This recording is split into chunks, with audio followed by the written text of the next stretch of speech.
உன் கரங்களை பரிசுத்த வேதாகமத்தை எடுத்து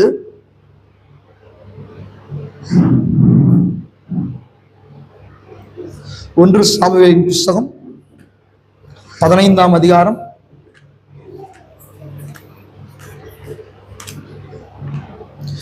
15வது அதிகாரம் 22ஆம் வசனம்.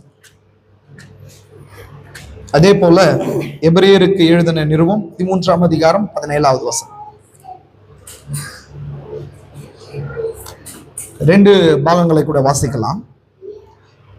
1 சாமுவேல் 15ஆம் அதிகாரம் வசனங்கள் 22. அதற்கு சாமுவேல், கர்த்தருடைய சத்தத்துக்கு கீழ்ப்படுகிறதை பார்க்கிலும் சர்வாங்க தகன பலிகளும் கர்த்தருக்கு பிரியமாய் இருக்குமோ? பலியை பார்க்கிலும் கீழ்ப்படிதலும் ஆட்டுக்கடாக்களின் நினத்தை பார்க்கிலும் செவி கொடுத்தலும் உத்தமம். ஆமென். கீழ்ப்படிதல் அப்படின்றது அது மிகப்பெரிய ஒரு காரியம். அதான் இன்னைக்கு நம்ம பார்க்க போறோம். ஒபீடியன்ஸ், அது எபிரேய வார்த்தை ஷமா அப்படின்னு சொல்லப்படுது. அதுல கீழ்ப்படிதல் அப்படின்ற அந்த அர்த்தத்துல எபிரேய வார்த்தையில வராது, கேட்பது அப்படின்ற அந்த அர்த்தத்துல வரும். அது இன்னைக்கு ரொம்ப முக்கியமான பாகமா இருக்குது. அது அநேக இடங்கள்ல அநேக உறவுகள்ல அது கிரியை செய்து ஒரு உறவு நன்றாக இருக்கணும், ஒரு உறவு கரெக்டா போகணும்னு சொன்னா இந்த கீழ்ப்படிதல் அப்படின்ற விஷயம் ரொம்ப மேன்மையான பாகத்தை வகிக்குது. அது தேவனுக்கும் நமக்காக இருக்கட்டும், ஒரு தலைவனுக்கும் ஜனங்களுக்காக இருக்கட்டும், ஒரு சபைக்கும் விசுவாசிகளுக்காக இருக்கட்டும், ஒரு கணவனுக்கும் மனைவிக்காக இருக்கட்டும், ஒரு டீச்சருக்கும் ஸ்டூடெண்ட்ஸ்க்காக இருக்கட்டும், அதே போல பிள்ளைகளுக்கும் பெற்றோருக்காக இருக்கட்டும்.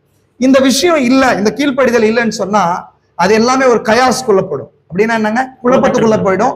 ஒரு நிலையான ஒரு ரிலேஷன்ஷிப் இருக்காது. சகோதர சகோதரி, மேன்மையான பாகம் எதுங்க? கீழ்ப்படிதல். நான் அதெல்லாம் குறிச்சு தான் பேசி கொண்டிருக்கிறேன். நீங்க வசனத்தை திரும்ப வாசிக்கிறேன், நீங்க சேர்ந்து வாசிக்க முடியாது கேட்டுக்கொள்கிறேன். 1 சாமுவேல் 15:22 என்னோட கூட சேர்ந்து வாசிங்க. 22. அதற்கு சாமுவேல், கர்த்தருடைய சத்தத்துக்கு கீழ்ப்படுகிறதை பார்க்கிலும் சர்வாங்க தகன பலிகளும் கர்த்தருக்கு பிரியமாய் இருக்குமோ? பலியை பார்க்கிலும் கீழ்ப்படிதலும் ஆட்டுக்கடாக்களின் நினத்தை பார்க்கிலும் செவி கொடுத்தலும் உத்தமம். ஆமென். இதுதான் மென்மையான பாகம். இதற்கு புதிய ஏற்பாட்டுல இன்னொரு பாகத்தை வாசிக்கிறேன்.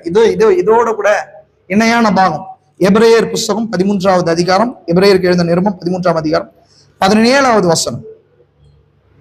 உங்களை நடத்துகிறவர்கள் உங்கள் ஆத்மாக்களுக்காக உத்தரவாதம் பண்ணுகிறவர்களாய் வீழ்த்திருக்கிறவர்கள் ஆனபடியினால் அவர்கள் துக்கத்தோடு அல்ல சந்தோஷத்தோடு அதை செய்யும்படிக்கு அவர்களுக்கு கீழ்ப்படிந்து அடங்குங்கள். அவர்கள் துக்கத்தோடு அப்படி செய்தால் அது உங்களுக்கு பிரயோஜனமா இருக்க மாட்டாது. எந்த ஒரு ரிலேஷன்ஷிப்பும் ஒரு உடன்படிக்கையின் கீழே இருக்கணும், இல்லைங்களா? தேவன் நம்மளை உடன்படிக்கையின் கீழே வைத்திருக்கிறார். ஒரு சில நேரங்களில் நம்ம அவர் கீழ்ப்படியாம போகும்போது கூட அவர் அந்த உடன்படிக்கையை பாதுகாத்துக் கொள்கிறார். ஆனாலும் வேதனையோட கூட நம்மளை என்ன பண்ண ஃபாலோ பண்ணுவார். புரிஞ்சுக்கோங்க. அதே போல நீ ஒரு டீச்சர் டியூட்டர் கீழே உங்க பிள்ளையை கொண்டு போய் சேர்க்கும் போது அந்த பிள்ளை கீழ்ப்படியலன்னு சொன்னா கூட அந்த டியூட்டர் என்ன பண்ணுங்க, அவனுக்கு செய்ய வேண்டிய காரியங்களை செய்யணும். ஆனா முழு மனதோட அங்க செய்யறதுக்கு முடியாது. தன் சிந்தையில இருக்கிற எல்லா பாகத்தையும் அந்த ஸ்டூடெண்ட்டுக்குள்ள கொண்டு வர முடியாது. அதே போல ஒரு கணவன் மனைவி அப்படின்ற அந்த உறவுல கூட இந்த 2 விஷயம் இம்பார்ட்டன்ட் ஆனதா இருக்குது சகோதர சகோதரி. ஒண்ணு அன்பு, இன்னொன்னு கீழ்ப்படிதல். அப்போ இந்த கீழ்ப்படிதல் மட்டும் இல்ல அப்படின்னு சொன்னா அது என்ன ஆயிடுங்க? கயாஸ் ஆயிடும். திருமண அப்படின்றது ஒரு உடன்படிக்கையா இருக்குதுன்றார் தீர்க்கதரிசி. அந்த உடன்படிக்கையில ஒருவரை விட்டு பிரிஞ்சு போக கூடாது. ஆனாலும் அந்த கீழ்ப்படிதல் இல்ல, அன்பு இல்லை அப்படின்னு சொன்னா அந்த ரிலேஷன்ஷிப் ஸ்மூத்தா போகாது. அதே போல சபைக்கும் கிறிஸ்துவுக்கும் அதேதான் விஷயம். கிறிஸ்துவ நம்மளை என்ன பண்றார்? அன்பு கூர்ந்து நாம அவருக்கு கீழ்ப்படியணும். கிறிஸ்துவ நம்மளை அன்பு கூறுறார், நம்ம அவருக்கு என்ன பண்ணுங்க? அன்பு கூறுறது கிடையாது, கீழ்ப்படுகிறது. கீழ்ப்படிதலின் மூலமாக நம்ம அவர் அன்பு கூறுறோம். அப்போ அதே போல ஒரு சபைக்கும் மெய்ப்பனுக்கும் இடையே இல்ல ரிலேஷன்ஷிப் எப்படி இருக்குன்னு சொன்னா இங்க அப்படிதான் இருக்குது. ஒரு ஊழியக்காரர் உங்களுக்காய் நியமிக்கப்பட்ட உக்ரானக்காரனாய் கண்காணியாய் இருக்கிறான். உங்களுக்கு தேவன் வச்சிருக்கிறார். அவனை அந்த நபர் உங்க ஆத்மாவுக்கு உத்தரவாதம் பண்றார். உத்தரவாதம் பண்ணுகிறபடியா வீழ்த்திருக்கிறபடியால் அவர்கள் துக்கத்தோட அப்படி செய்யக்கூடாது. ஐயோ நான் இவங்களுக்கு ஊழியக்காரன் ஆயிட்டனே, இவங்க குடைச்சல் தராங்களா, இருந்தாலும் அதை செய்யணுமே அப்படின்றதுக்காக இல்ல, சந்தோஷத்தோட அதை செய்யணும். நீங்க கீழ்ப்படியும் போது, ஒரு ஊழியக்காரன் கீழ்ப்படியும் போது அதை விட சந்தோஷமான ஒரு காரியம் ஊழியக்காரனுக்கு இருக்காது. அவன் இன்னும் உற்சாகத்தோட கூட உங்களுக்கு உங்க ஆத்மாவுக்கு தேவையான ஆகாரத்தை கொண்டு வர முடியும். அப்படிதான் சொல்லப்படுது. அவர்களுக்கு கீழ்ப்படிந்து அடங்குங்கள். அவர்கள் துக்கத்தோடு அப்படி செய்தால் உங்களுக்கு அது பிரயோஜனமா இருக்காது. ஏதோ நானும் சபை நடத்துறேன், நானும் ஒரு மந்தையை நடத்துறேன், நானும் ஒரு குடும்பத்துல தலைவனா இருக்கிறேன், இல்ல நானும் ஒரு டீச்சரா இருக்கிறேன், நானும் ஒரு குரூப்பை நடத்துறேன் அப்படின்றது மட்டும் ஒரு தலைவனுக்கோ ஒரு கணவனுக்கோ ஒரு பாஸ்டருக்கோ இல்ல ஒரு டியூட்டருக்கே இருந்துச்சுன்னு சொன்னா அது நல்ல முறையில அவனுடைய வேலைகள் நடக்காது. அப்ப இங்க மேன்மையான பாகம் என்னங்க? ஒபீடியன்ஸ், கீழ்ப்படிதல் அல்லது செவி கொடுப்பதுன்றது அர்த்தம். அதை குறித்து அந்த சாயங்கால வேலையில நம்ம பார்க்க போறோம். கண்கள் மூடி ஜெபிக்கலாம். கண்களை மூடலாம். கிருபை நிறைந்தவரே, பரலோக பிதாவே, ஆசீர்வதிக்கப்பட்ட நல்ல நாளுக்காய் கூட நன்றி. இந்த சாயங்கால வேலையில இப்பேற்பட்ட கருப்பொருளை இருதயத்துக்குள்ள வைத்ததற்காய் நன்றி. அந்த இருதயத்துல வைக்கிறதுக்கு ஏதுவான சூழ்நிலைகளை எங்கள் வாழ்க்கையில ஏற்படுத்தி கொடுத்திருக்கிறீர், அதற்காக கூட நன்றி. நாங்கள் அதனால இதை குறித்து நாங்கள் பேசுகிறோம், அநேக ரகசியங்களை குறித்து பேசுகிறோம். ஆனால் ஒரு வண்டிக்கு சின்ன நெட்டு எவ்வளவு இம்பார்ட்டனோ அதே போல சிறு சிறு காரியங்கள் தான் எங்களை இயக்குகிறதா இருக்குது, தீர்க்கதரிசி சொல்லுகிறது போல. அதே போல எங்கள் வாழ்க்கையில இன்று ஒரு சபையாய், ஒரு விசுவாசியாய் தேவனுக்கும், ஒரு தலைவனாய் தேவனுடைய வார்த்தைக்கும், மனைவியாய் கணவனுக்கும், பிள்ளைகளாய் பெற்றோருக்கும், விசுவாசிகளாய் ஊழியக்காரருக்கும் கீழ்ப்பட வேண்டியது அவசியமா இருக்குது. அந்த கீழ்ப்படுதலை கர்த்தாவே நீர் கற்றுக்கொண்டு பூர்ணர் ஆனீர் ராஜா. அப்பா, உம்மை மாம்சத்துல வரும்போது உம்மை பரிபூர்ணப்படுத்தினது அந்த கீழ்ப்படிதலே ராஜா. அதே போல எங்களையும் பூர்ணப்படுத்துவது அந்த கீழ்ப்படிதலே என்று நாங்க பார்க்கிறோம். சில நேரங்கள்ல என்னோட சுய சித்தத்துல, சுய யோசனைகள்ல, என்னோட ஸ்தானங்களையே நாங்கள் புரிந்து கொள்ளாமல் எங்களை நடத்துவதற்கு நான் ஒப்பு கொடுக்காம போய்விடுகிறோம். ஆனாலும் இந்த நாள்ல நீர் பேச போகிற காரியங்களுக்கு நன்றி. எந்த காரியத்தை இந்த காலவேளை எங்களை வைத்திருக்கிறீர் என்பதை, இந்த சாயங்கால வேளையில வைத்திருக்கிறீர் என்பதை அறிந்து கொண்டு அந்த வார்த்தைக்கு நாங்கள் ஒப்பு கொடுக்க கிருபையை கூட்டி கொடுங்க, பலப்படுத்துங்க, ஆசீர்வதிங்க. இயேசு கிறிஸ்துவின் பரிசுத்த நாமத்திலே ஆமென். அப்படியே உட்காரலாம் சகோதர சகோதரி.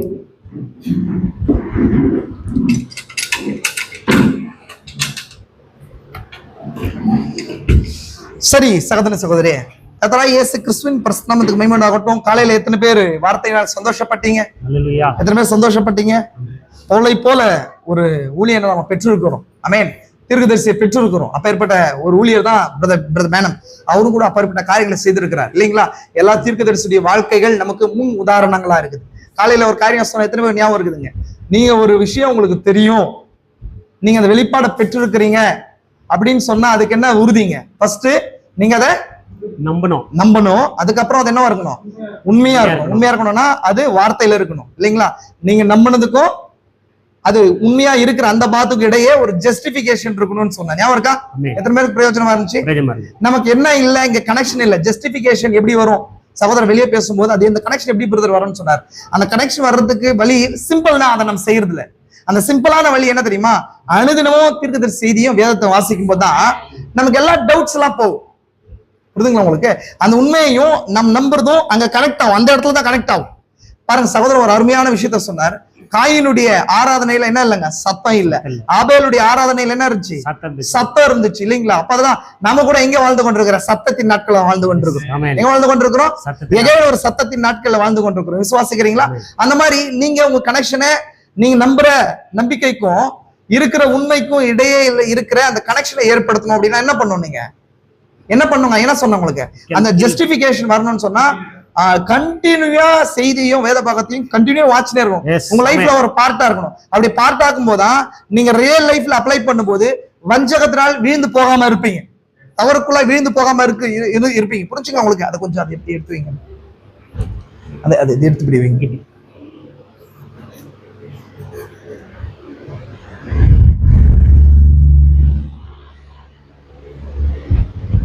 சரி சரி விடுங்க.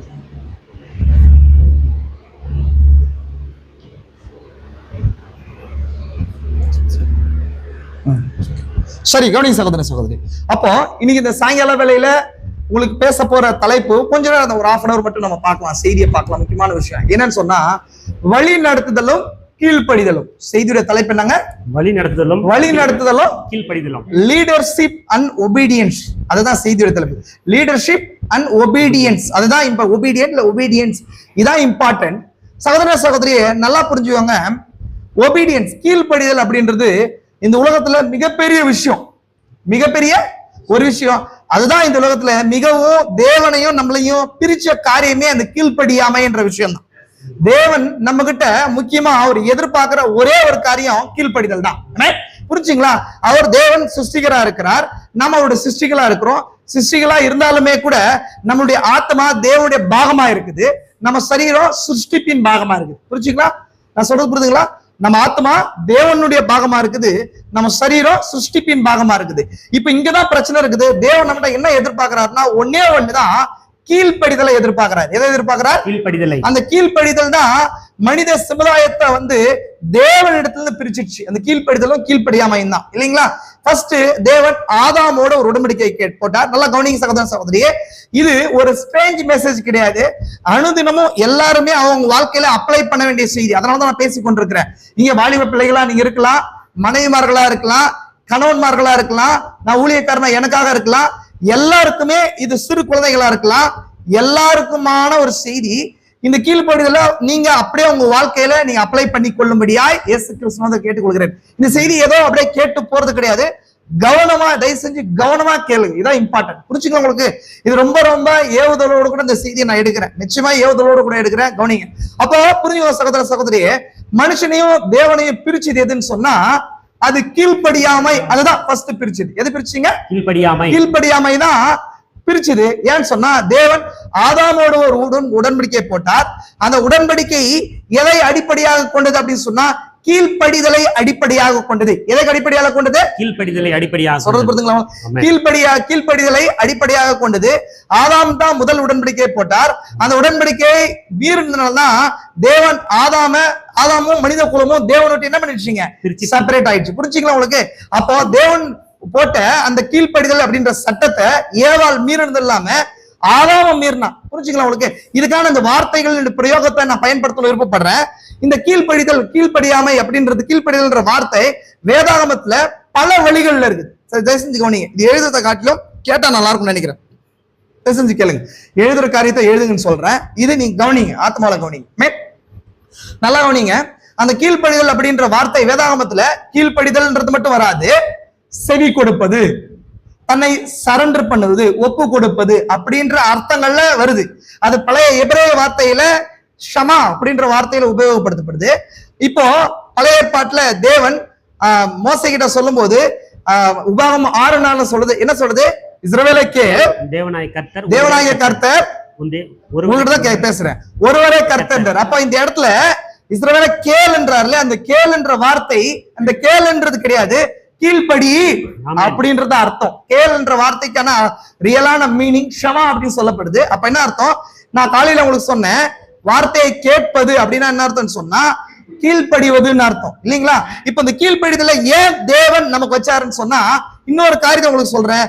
தேவன் கேட்டு கீழ்ப்படிதலை நம்ம வைக்கிறதுக்கான காரணம், தேவன் மேய்ப்பரா இருக்கிறார், நம் ஆடுகளா இருக்கிறோம். இப்போ இந்த ஆடுகள் எப்பொழுதும், இந்த ஆடுகள் ஒரு மேய்ப்பன் ஆடுகளை எதிர்பார்க்கறது ஒன்னே ஒண்ணு, கீழ்ப்படிதல் தான் எதிர்பார்க்கிறான், இல்லைங்களா? அதனாலதான் இயேசு கிறிஸ்து சொல்றாரு, என் ஆடுகள் என் சத்தத்துக்கு செவி கொடுக்கும்னு சொன்னார். அந்த செவி கொடுக்கும்னா இந்த செவியை கொடுக்கறது கிடையாது, அது கீழ்ப்படியும்ன்றது அர்த்தம். அப்போ அந்த ஆடு எப்பொழுதுமே வேற எதுவும் தெரியாது. ஒரு உண்மையான மேய்ப்பன் அவர் அந்த ஆட்டுக்கு இருக்குமானால், அந்த மேய்ப்பனை அறிந்து கொள்ளுமானால், இந்த ஆட்டு தான் என்னுடைய, இந்த மேய்ப்பன் தான் எனக்கான மேய்ப்பன் அப்படின்னு சொல்லி அறிந்து கொள்ளுமானால், அது பிளைண்டா எதுவுமே கேட்காம தான் சுயசித்தத்தை எடுத்து வச்சுட்டு அப்படியே கீழ்ப்படியும். சகோதர சகோதரி, அதனாலதான் தேவன் நம்மளை செம்மறி ஆடுகள் ஒப்பிடுறார். எது ஒப்பிடுறாருங்க? செம்மறி ஆடுகள் ஒப்பிடுறார், வெள்ளாடு அல்ல. வெள்ளாடு வந்தானது எப்பொழுது கீழ்ப்படியாது. வெள்ளாட்டுக்கு மேய்ப்பன் தேவையில்லை, ஒரு செம்மறி ஆட்டுக்கு கம்பல்சரி என்ன தேவைப்படுமா? மேய்ப்பன் தேவை. எப்பொழுதுமே ஒரு செம்மறி ஆட்டுக்கு லீடர்ஷிப் முக்கியம். லீடர்ஷிப் என்னங்க? வழி நடத்தும் தன்மை தேவை. அந்த வழி நடத்தும் போது தான், அந்த வழிகாட்டிக்கு தான் வழி நடத்தும் போது அந்த லைன், அந்த வார்த்தை, இன்ஸ்ட்ரக்ஷனுக்கு அந்த ஆடுகள் செவி கொடுக்கும். அதனாலதான் உண்மையான தேவனுடைய விசுவாசி எப்பொழுதும் ஆட்டுக்குட்டியா இருக்கிறான். புரிஞ்சுங்க உங்களுக்கு? எப்பொழுதும் உண்மையான ஒரு விசுவாசி எப்படி இருக்கிறாங்க?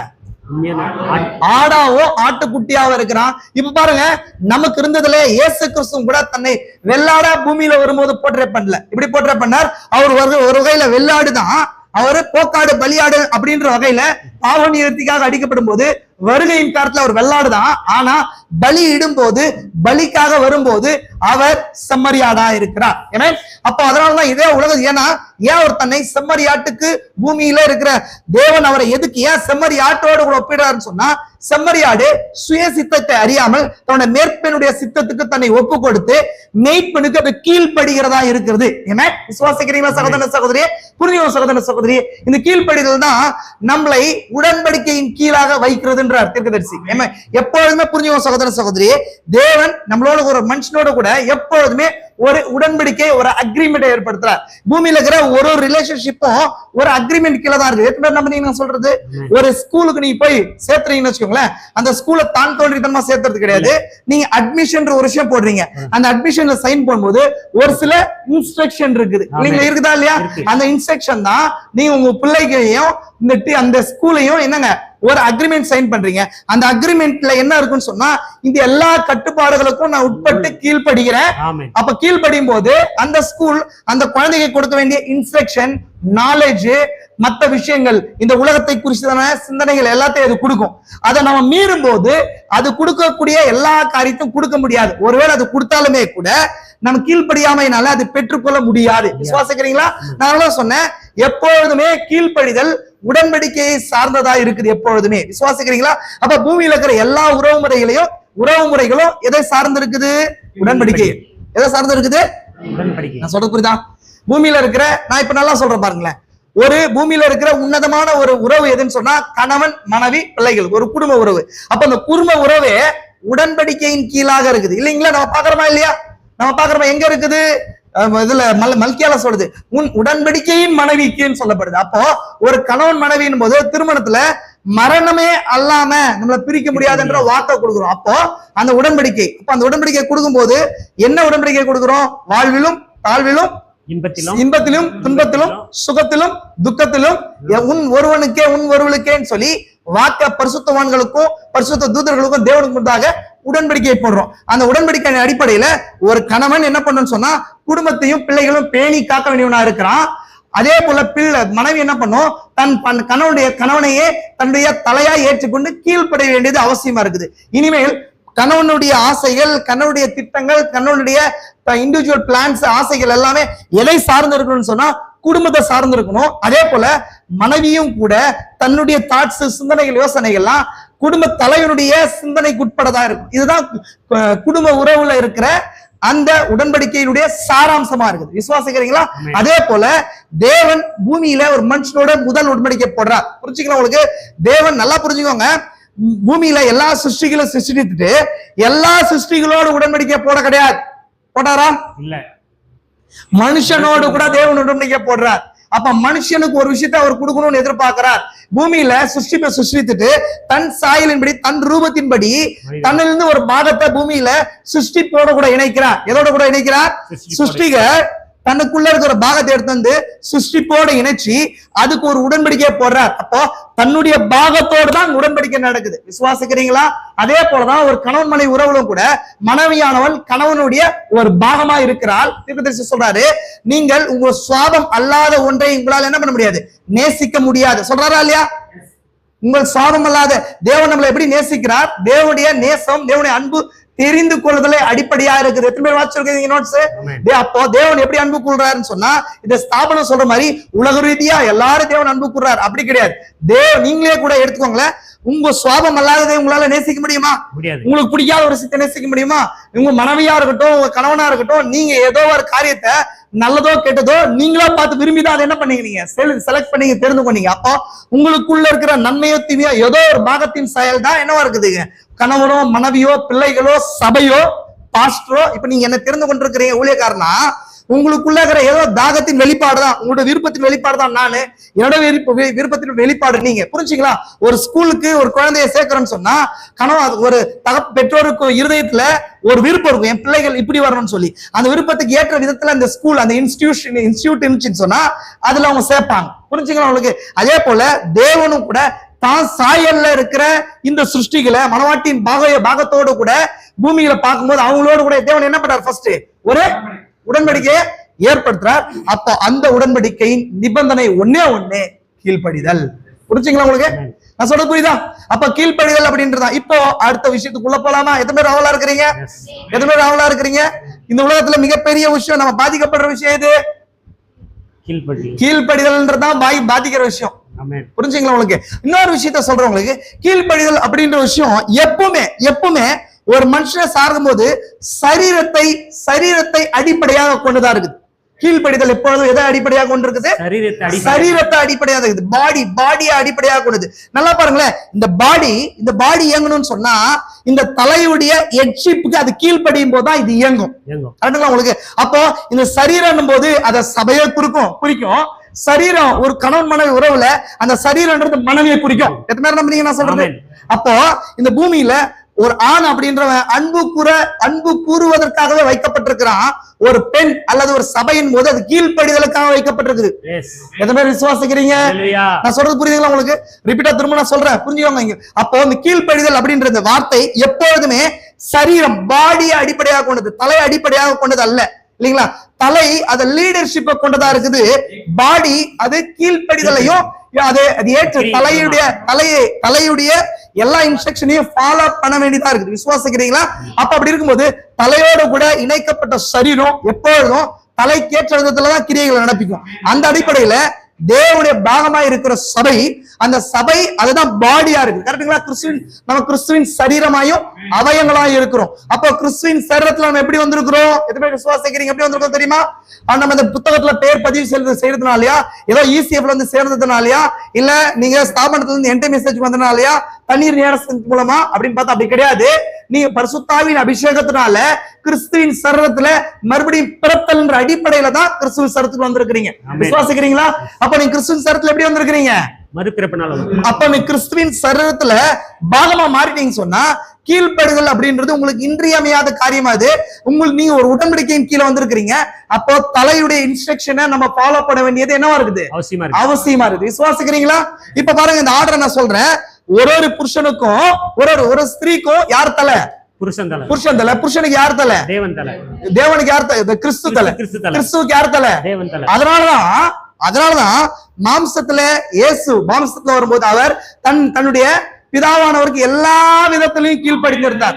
இப்போ தேவன் தலையா இருக்கும் போது கிறிஸ்து அந்த இடத்துல சரீரமா இருக்கிறார். விசுவாசிக்கிறீங்களா? அப்போ இங்க கிறிஸ்து தலையா மாறும்போது புருஷன் சரீரமா இருக்கிறான். இங்க புருஷன் தலையா இருக்கும் போது மனைவி என்னவா இருக்கிறா? சரீரமா இருக்கிறா. அப்ப இந்த அடிப்படையில ஒட்டுமொத்த சபை சரீரமா இருக்கும் பட்சத்தில் கிறிஸ்து தலையா இருக்கிறார். நான் திரும்ப சொல்றேன், கவனிங்க. கீழ்ப்படிதல் எதை சம்பந்தப்பட்டது? சரீரத்தின் அடிப்படையில இருக்குது. அது தனிப்பட்ட மனுஷனா இருக்கட்டும், இல்ல குடும்ப உறவா இருக்கட்டும், இல்ல சபையும் தேவனுக்கா இருக்கட்டும், எதோட அடிப்படையா சார்ந்தது? பெண்ணை, அதாவது பாடிய அடிப்படையா சார்ந்ததா இருக்குது. விசுவாசிக்கிறீங்களா? நீங்க எபேசியர்ல வாசிச்சீங்கன்னா உங்களுக்கு தெரியும், கணவன் மனைவி உறவு குறித்து பேசும்போது அந்தபடி கணவன்மார்களை சொல்லும் போது என்ன சொல்றது? உன் மனைவிகளில் கீழ்ப்படின்னு சொல்ல என்ன சொல்றது? அன்பு கூறுங்கள். என்ன சொல்லப்படுது? அன்பு கூறுங்கள். உன் மனைவிகளே அன்பு கூறுங்கள் சொல்லப்படுது. அதே போல மனைவிகளுக்கு சொல்லப்படுற வார்த்தை என்னவா இருக்குது?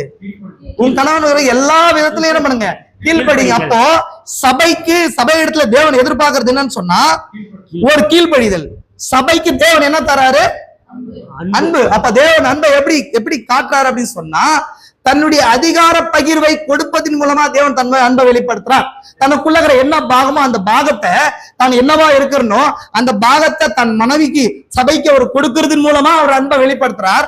அந்த மனைவி என்ன பண்ணுன்னு சொன்னா தான் அவர் என்ன வெளிப்படுத்துறாரோ அந்த பாகத்தின்படி நிக்கிறது மூலமா அந்த மனைவி என்ன பண்ணுவா? கீழ்ப்படிதல் உள்ளவளா இருக்கணும். விசுவாசிக்கிறீங்களா? சொல்ற விஷயம் புரிதுங்களா உங்களுக்கு? அப்ப அந்த கீழ்ப்படிதல் அப்படின்ற வார்த்தை வேதாகமத்துல முழுசும் அது வெவ்வேறு வார்த்தைகளால் குறிப்பிடப்பட்டிருக்குது. அதை நீங்க தேடி பார்த்தீங்க சொன்னா டைரக்டா வார்த்தைகள் இல்லாம அந்த வார்த்தையுடைய மூல அர்த்தத்தை தேடி பார்த்தா ஏறக்குறைய பைபிள்ல 1100 முறைக்கு மேலாக கீழ்ப்படிதல், கீழ்ப்படிந்து, இல்லைன்னா செவி கொடுத்து சேர்ந்து இந்த மாதிரி வார்த்தைகள் எல்லாம் வருதான். எத்தனை முறை வருது? 1100 முறைக்கு மேல. சகோதரி புரிஞ்சுக்கலாம் உங்களுக்கு? அப்ப கீழ்ப்படிதல்ன்றது ரொம்ப ரொம்ப ரொம்ப ரொம்ப இம்பார்ட்டன்ட். அப்ப அதனாலதான் இன்னைக்கு இந்த சரீரம் என்ன பண்ணுங்க? எல்லா விதத்திலையும் கீழ்ப்படிதல் இம்பார்ட்டன்ட். இந்த கீழ்ப்படிதல் எல்லாம் இங்க என்னவா இருக்குது? ரொம்ப பிரச்சனைக்குரிய காரியமா இன்னைக்கு இருக்குது. பாருங்க, இந்த விஷயத்த முக்கியமான விஷயத்த சொல்றேன். இப்போ 1 பேதுரு 3ஆம் அதிகாரத்துல வசனம் சொல்லுது, இப்படியே பூர்வத்தில் தேவனிடத்தில் நம்பிக்கையா இருந்த பரிசுத்த ஸ்திரீகளும் தங்களுடைய புருஷர்களுக்கு கீழ்ப்படிந்து தங்களை அலங்கரித்தார்கள். புரிச்சுக்கணும் உங்களுக்கு? எப்படி அலங்கரித்தார்களா? புருஷருக்கு ஏற்றபடி. இப்ப இவங்களுடைய அலங்கரிப்பே என்னவா இருக்குதுன்னு சொன்னா கணவனுக்கு கீழ்ப்படுகிறதுல தான் அலங்கரிப்பே இருக்குது. ஒரு சபையுடைய திருப்பதி சொல்ற ஒரு சபையுடைய அழகு அதோட நல் நடத்தையில இருக்குதுன்னு சொல்லி சொல்றார். குட் கேரக்டர் தான் பியூட்டி ஆஃப் த சர்ச்ன்றார். ஒரு அழகு, ஒரு சபையுடைய அழகு அதோட நல் நடத்தையில் அப்படின்னு சொன்னா தேவன் இன்ஸ்ட்ரக்ஷன் என்ன இன்ஸ்ட்ரக்ஷன் சொல்றாரோ அதை ஃபாலோ பண்றதுல தான் அந்த சபையுடைய அழகு இருக்குது, அதோட டெக்கரேஷன் இருக்குது. அது என்னவா எப்படி இருக்குன்னு ஒரு சபையுடைய உண்மையான அழகு அங்கதான் இருக்குது. அதே போல ஒரு பெண்ணுடைய ஒரு மனைவியுடைய அழகு, ஒரு மனைவியுடைய காரியம் எங்க இருக்குன்னு சொன்னா தான் கணவனுக்குரிய உடன்படிக்கையின் கணவனுடைய வார்த்தைக்கு கீழ்ப்படுகிறது தான் இருக்குது. அதே போல ஒரு சபையுடைய அழகு எங்க இருக்குது? ஒரு ஊழியர், தேவனால் நியமிக்கப்பட்ட ஊழியருடைய வார்த்தையில அப்படியே பரிபூர்ணமா நிக்கிறதுலாம் இருக்குது. நீங்க தெரிந்து கொள்ளும் போது சரியான உங்களுடைய விருப்பத்துக்கு ஏற்ற, உங்களுடைய இருதயத்துக்கு ஏற்ற ஒரு ஊழியக்காரனை தெரிந்து கொள்றீங்க, ஒரு கணவனை தெரிந்து கொள்றீங்க, ஒரு தேவனை தெரிந்து கொண்டிருக்கிறீங்க போது அவர்களுக்கு கீழ்ப்படிவது அவசியமா இருக்குது. ஏன்னா உடன்படிக்கை, நீங்க இந்த எல்லா உறவுலையும் முக்கியமான விஷயம் எதுவா இருக்குதுன்னு சொன்னேன், உடன்படிக்கையா இருக்குது. அப்போ நீங்க எப்ப கீழ்ப்படிதலை விட்டு வெளியே போறீங்களோ உங்களுடைய உடன்படிக்கையின் முறிவுக்கு காரணமா அது அமையுது. எத்தனை பேர் நான் சொல்ல முடியுது? உடன்படிக்கையின் முறிவு. ஒரு ஸ்கூல்ல கீழ்ப்படிதல் பிள்ளை கீழ்ப்படிஞ்சு கீழ்ப்படியாம போகும்போது என்ன ஸ்கூல் என்ன பண்ணுது? ஸ்கூல்ல இருந்து ரிஜெக்ட் பண்றாங்க இல்லைங்களா? ஒரு சரீரம் வந்து சரீரத்துல கீழ்ப்படியாத வாங்கலாம் வெட்டுண்டு போகும். எத்தனை பேருக்கு தெரியும்? இந்த சரீரத்துல தலைக்கு கீழ்ப்படியாத பாகங்கள் ஏதாவது ஒன்று வச்சுக்கோங்களேன், அது வெட்டுண்டு போகும். தெரியுமா உங்களுக்கு? நல்லா புரிஞ்சுவாங்க. இந்த முடி வந்து நம்ம சொல்றத கேட்காது. தலை சொல்றத முடி கேட்குமா? கேட்காது. நகம் கேட்குமா? கேட்காது. அப்ப என்ன பண்ணுவான்? அதை சரத்தை விட்டு என்ன பண்ணுவான்? கட் பண்ணி வெளியே, இந்த தலையுடைய உடன்படிக்கையில இருந்து கட் பண்ணி வெளியே போடுவோம். எப்போது கீழ்ப்படிதல் இல்லையோ அங்க உடன்படிக்கை முறிக்கப்படுகிறது. புரிஞ்சுங்களா? அதனாலதான் இன்னைக்கு நிறைய பிரச்சனைகள், சபைகள்ல பிரச்சனைகள், உறவுகள்ல பிரச்சனைகள், இல்ல நம்ம கணவன் மனைவிக்குள்ள பிரச்சனைகளுடைய காரியமே என்ன இருக்குது? கீழ்ப்படிதலை அடிப்படையாக கொண்டது. அப்ப ஃபர்ஸ்ட் என்ன அர்த்தம்னு சொன்னா வார்த்தையை செவி கொடுக்கறதுல ஃபர்ஸ்ட் இருக்குது. ஆனா ஆல்ரெடி சொன்ன உனக்கு கீழ்ப்படிதல் வார்த்தை எங்கிருந்து வருதுன்னு சொன்னா செவி கொடுத்தல் இருந்து வருது. செவி கொடுத்தல் இருந்து வருது. புரியுதா உங்களுக்கு? செவி கொடுத்தல் என்னங்க? காது கொடுத்து கேட்கறது கிடையாது. இங்க அநேக இடங்கள்ல இங்க பிரச்சனைன்னு சொன்னா புரிந்து கொள்ளுதல்ல பிரச்சனை இருக்குது. எதெல்லாம் இருக்குதுங்க? புரிந்து கொள்ளுதல், அண்டர்ஸ்டாண்டிங்ல பிரச்சனை இருக்குது. அண்டர்ஸ்டாண்டிங் தான் விஷயம். அப்படின்னா என் ஆடுகளின் சத்தத்துக்கு செவி கொடுக்கும்னு சொன்னா என் ஆடுகள் மேய்ப்பனுடைய சத்தத்தை புரிந்து கொள்ளும். இதுதான் வந்து என்னுடைய மனவாளுடைய கண்ணுடைய சத்தம்னு சொல்லி. அப்போ அது புரிந்து கொள்ளுது. எதுக்காக அந்த வார்த்தையை சொல்றாங்கன்னு சொல்லி ஊழியக்காரன் சொல்லும் போது விசுவாசிகள் என்ன பண்ணுங்க? அது என்ன பண்ணுங்க? அப்போ நீங்க உங்களோட மேய்ப்பருக்குள்ள, தேவனால் நியமிக்கப்பட்ட மேய்ப்பருக்குள்ள கிறிஸ்துவின் ஆவி இருக்குதுன்னு சொல்லிதான் இங்க வந்து நீங்க என்ன பண்றீங்க? பங்கு கொள்றீங்க. ராபோஜத்தை என்ன பண்றீங்க? கை வைக்கிறோம், நம்ம எல்லா காரியத்தையும் பங்கு கொள்றோம். அப்படி இருக்கும்போது இங்க இருக்கிற ஒரு ஆவிக்குரிய கணவன் தான் என்ன இருக்கிறான்? ஊழியக்காரனா இருக்கிறான்னு சொல்லி தீர்க்கதரிசி சொல்றாரு. அவன் ஊழியக்காரன் மாம்சம் ஆவிக்குரிய கணவன் கிடையாது. அவருக்குள்ள இருக்கிற ஆவிதான் நம்முடைய ஆவிக்குரிய கணவனா இருக்கிறார். விசுவாசிக்கிறீங்களா? அப்போ உள்ளிருந்து வர்ற அந்த சத்தம் நம்முடைய மனவாளனா இருக்கிறார். அந்த வார்த்தைக்கு என்ன பண்ணணும்னு சொன்னா தட்ஸ் கரெக்ட், இது கரெக்ட், இது என்னுடைய மனவாளனுடைய சத்தம், என்னுடைய ஆவிக்குரிய கணவனுடைய சத்தம் சொல்லி கீழ்ப்படினோம். அந்த அண்டர்ஸ்டாண்டிங் தான் இன்னைக்கு என்ன இல்லைங்க சபைகள்ல இல்லாம போகுது. சபைகள்ல பிரிவினைக்கு ஒரு ஊழியக்காரன் சொல்ற வார்த்தைக்கு ஏன் விசுவாசிகள் கேட்கறதுலன்னு சொன்னா ஒண்ணு அது பாகம் இல்லாததா இருக்கணும், இல்லைன்னா அண்டர்ஸ்டாண்டிங்ல மிஸ் ஆனதா இருக்கணும். புரிஞ்சுங்களா உங்களுக்கு? ரெண்டு விஷயம். ஒண்ணு பாகம் இல்லாததா இருக்கணும், இன்னொன்னு என்னங்க அண்டர்ஸ்டாண்டிங் இல்லாததா இருக்குது. அப்போ இங்க இவனுடைய முதல் ஸ்திரீகளுடைய கோத்திர பிதாக்களுடைய மனைவிகள் தங்களை எப்படி அலங்கரிச்சாங்க அப்படின்னு சொல்லி வசனம் சொல்றதுன்னு சொன்னா கீழ்ப்படிதலினால தங்களை அலங்கரிச்சாங்களாம். எதனால அலங்கரிச்சாங்களா? கீழ்ப்படிதனால அலங்கரிச்சாங்களா? லோத்துடைய மனைவியை குறித்து தீர்க்கதரிசி சொல்றார். அவ என்னவா இருந்தான்னு சொன்னா அங்க இருக்கிற பெண்களுடைய லீடர்ஷிப் மாதர் சங்கத்துக்கு தலைவியா இருந்தானா. ஆனா அது அபிரகாமுடைய மனைவி சாராளோ என்ன பண்ணா? அந்த வனாந்தரத்துல ஒண்ணுமே இல்லாத இடத்துல தன்னுடைய கணவன், இப்ப தேவன் என்ன பண்ணாரு சொன்னா அபிரகாம தான் தெரிந்து கொண்டு அபிரகாம கூப்பிட்டாரு. ஆனா யார கூப்பிடல? சாராவை கூப்பிடல. சாராவை தேவன் சந்திக்கவே இல்லை. இப்ப சாரால் யார நம்புறான்னு சொன்னா அபிரகாம் அப்படியே நம்பி என்னுடைய மனவாளனுடைய சத்தம், என் கண்ணுடைய சத்தம் தேவனுடைய சத்தமா இருக்குது. தேவன் எப்படி பேசுறாருன்னு சொன்னா என்னுடைய மனைவி கணவன் கூட இருந்து பேசுறார். நான் அதை அப்படியே கீழ்ப்படிச்சு இப்ப வசனம் சொல்லுது ஆண்டவனே என்று சொல்லி. என்ன சொல்லி? ஆண்டவனே. ஆண்டவனே என்னன்னு அர்த்தம்? லார்ட் என்ற வார்த்தை உபயோகப்படுத்தப்பட்டிருக்கும். லார்ட்னா என்னை ஆள்கிறவனே அப்படின்னு சொல்லி. ஆள்கிறவன் அப்படின்னு சொன்னா எப்போதுமே நம்ம ஆள்கிறவருக்கு நம்ம என்ன பண்ணுவோம்? சமர்ப்பிப்போம். நம்ம என்ன பண்ணுவோம்? சரண்டர் ஆகும். கீழ்ப்படிதல் அப்படின்ற வார்த்தைக்கு இன்னொரு அர்த்தம் சொன்ன அர்த்தம் தெரியுமா? சரண்டர். ஐ சரண்டர்னு அர்த்தமா? அந்த சரண்டர் அர்த்தம். அப்ப அந்த சரண்டர் பண்ணி அந்த வனாந்தரத்துல உஷ்ணமான இடத்துல யார் இருக்கிறது? இப்போ அபிரகாம் இருக்கிறது பிரச்சனை இல்லை. அபிரகாமை தேவன் சந்திச்சிட்டாரு. யாரு இருக்கிறது? சாராள் இருக்கிறது. சாராள் தான் இப்ப விஷயம். இப்ப அதனாலதான் இந்த கீழ்ப்படிதலுக்கு எக்ஸாம்பிளா தான் தேவன் சாராள தனியா சந்திச்சார். யார சந்திச்சார்? சாராள சந்திச்சார். அந்த கீழ்ப்படிதல் இல்லாத காரணத்தால்தான் லோத்துடைய மனைவி உப்பு தூணானா. அந்த குடும்பத்துக்கு எதுவுமே கீழ்ப்படிதல் இல்லாம போச்சு. ஃபர்ஸ்ட் யார் கீழ்ப்படிதல்? லோத்து கீழ்ப்படிதல் கிடையாது. லோத்து கீழ்ப்படிதல் இருந்துச்சா? இல்ல. அபிரகாம் தேவனால் அழைக்கப்பட்ட மனுஷனா இருந்தா அபிரகாம கூட தங்கி இருக்கணும். அவன் கீழ்ப்படியாதனால என்ன பண்ண? எங்க போனாங்க? சோதோமை நோக்கி போனான். அவன் சோதோமுடைய வாசல்ல கூடாரம் போட்டிருந்தானா, அதுக்கப்புறம் சோதோமுக்குள்ள போயிட்டு சோதோமுடைய மேயர் ஆயிட்டான்ற தீர்க்கதரிசி சொன்னார். அவர் ரியலா ஹிஸ்டாரிக்கலி அவன் மேயர் ஆயிட்டான். எஸ், மேயர் ஆயிட்டான். அந்த சோதோமுடைய மேயர் ஆயிட்டான். அவன மனைவி அங்க இருக்கிற பணத்தையும் உலகத்தையும் பார்த்து அவள் என்ன அங்க இருக்கிற மாதர் சங்கங்களுடைய தலைவி ஆயிட்டாலாம். இப்போ கணவன் கீழ்ப்படியாம போனதுனால யார் கீழ்ப்படியில? மனைவி கீழ்ப்படியில. எப்படி கீழ்ப்படியில? அன்பு செலுத்தி இல்லங்க. தேவனுடைய சத்தத்துக்கு கணவன் கீழ்ப்படிஞ்சாதான் அதை பார்த்து அவனோட ஜீவியத்தை பார்த்து யார் கீழ்ப்படிவாங்க? மனைவி கீழ்ப்படிவாங்க. தூதனுடைய சத்தத்துக்கு அவன் ஆல்ரெடி யார் கீழ்ப்படியில? லோத்து கீழ்ப்படியில. இப்ப அவன் தூதன் வந்து சொன்னார், நீ போ, ஆனா என்ன பண்ண? திரும்பி பார்க்காதான்ட்டாரு. என்ன சொன்னார்? ஓ, திரும்பி பார்க்காத, திரும்பி பார்க்காம போயிடுன்னு சொன்னார். ஆனா லோத்துடைய மனைவி என்ன பண்ணா? திரும்பி பார்த்தா. அவன் எதை பார்த்தான்னு சொன்னா, தன்னோட கணவனுடைய இல்ல கொடுக்கப்பட்ட இன்ஸ்ட்ரக்ஷனை காட்டிலும் அவளுடைய பங்களாவும் அவளுடைய எல்லா காரியமும் தான் பெருசா இருந்துச்சு அவளுக்கு. அங்க இருக்கிற சொந்த பந்தங்களும் அங்க இருக்கிற உறவுகளும் அங்க இருக்கிற மாதர் சங்கத்துடைய லீடர்ஷிப் எல்லாமே யாருக்கு பெரிதா இருந்துச்சு? லோத்துடைய மனைவிக்கு. சபைக்கு இன்னைக்கு அப்படிதான் இருக்குது. சில சபைகளுக்கு அப்படிதான் இருக்குது.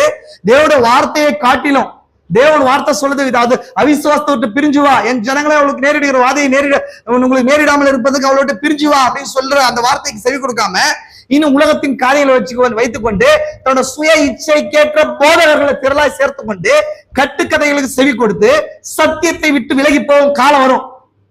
அது வந்திருக்கு. சபைகள் என்ன பண்ணுதுன்னு சொன்னா, தேவனுடைய வார்த்தையை தான் ஒரு சபை மனவாளனாவோ கணவனா கொண்டிருக்கணும். அந்த தேவனுடைய வார்த்தை உண்மையான ஊழியக்காரனுக்குள்ள இருக்கணும். அந்த ஊழியக்காரனுடைய வார்த்தை எப்பொழுதுமே கடினமாக இருக்கும். எப்பொழுதும் கடினமா இருக்கும், சாஃப்டா இருக்காது.